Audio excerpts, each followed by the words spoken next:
चक्रवाढ व्याजाचा आहे आणि खूप वेळा आपण सूत्र वापरतो आणि ज्या गणिताला 1-1.5 मिनिटात सोडवायचं आहे त्याला आपण 10 ते 15 मिनिटं लावतो आणि आपली स्पर्धा परीक्षा अपयशी होते। गणित खूप छान आहे आणि खूप मजेशीर आहे।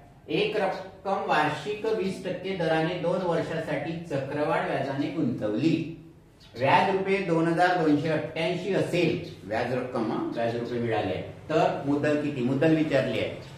आता याची जर पर्याय असले तर आपण त्या पर्यायाच्या मागे लागतो, पण पर्याय मी मॅक्झिमम गणिताला पर्याय देतच नाही आणि पर्यायाच्या मागे लागण्यापेक्षा ट्रिक्स काय वापरता येईल। चक्रवाढ व्याज विचारलाय, आता आपण चक्रवाढ व्याजाचं सूत्र लिहितो, मग त्याला कॅल्क्युलेशन करतो आणि सोडवतो।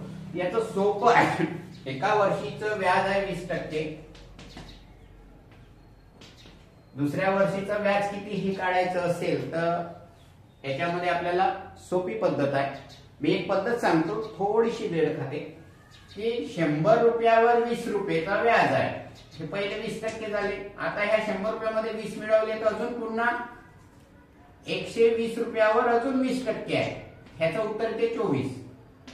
या दोघांची बेरीज केलं तर ते 44% व्याज, हे समजून घ्या पहिले, ते 44% व्याज येतो। अजून एक दुसरी पद्धत आहे की पहिल्या वर्षीचं आणि दुसऱ्या वर्षीचं व्याज यांची बेरीज करायचं, 20 अधिक 20 अधिक, ही शॉर्ट ट्रिक्स आहे। आता पहिल्या वर्षीचं व्याज आणि दुसऱ्या वर्षीचं व्याज यांचं गुणाकार 20 गुणिला 20 आणि भागीला 100, उत्तर 44च येणार। 20 अधिक 20 40, 2 2 2 2 कॅन्सल झाले, उरले 2 दुणे 4, उत्तर आलं 44। हे झालं आपलं, काय झालं, हे व्याज। आणि तो व्याज दिलाय तुम्हाला 2288, 44 ला दिला आहे, 2288 दिला आहे, तर 100 ला किती, ही मुद्दल आहे ना, 100 म्हणजे तुम्ही मुद्दल, ही मुद्दल आहे ना, त्या मुद्दलवर किती। आता बघा 44 ला 2288 म्हणजे माझ्याजवळ 2288 ला 44 आहे, तर 100 ला किती, मग x बरोबर काय होणार, 100 गुणिला 2288 भागीला 44। x बरोबर इथं 2 शून्य कापा, इथं 2 द्या, याचा भागाकार करा, 44 5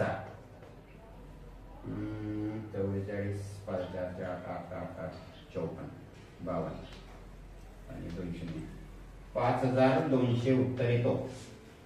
हे झाली मुद्दल, कुणाची किंमत, त्या 100ची। 100 आपण काय घेतलाय, मुद्दल। गणित खूप सोपं असतं, गणिताला आपण खूप पहिलेच वाचल्याबरोबर खूप क्रिटिकल, कारण आपला बेसिकचा अभ्यास नसतो। बेसिकचा जर अभ्यास असला तर असे गणित आपल्याला चिल्लर वाटतात, चिल्लर।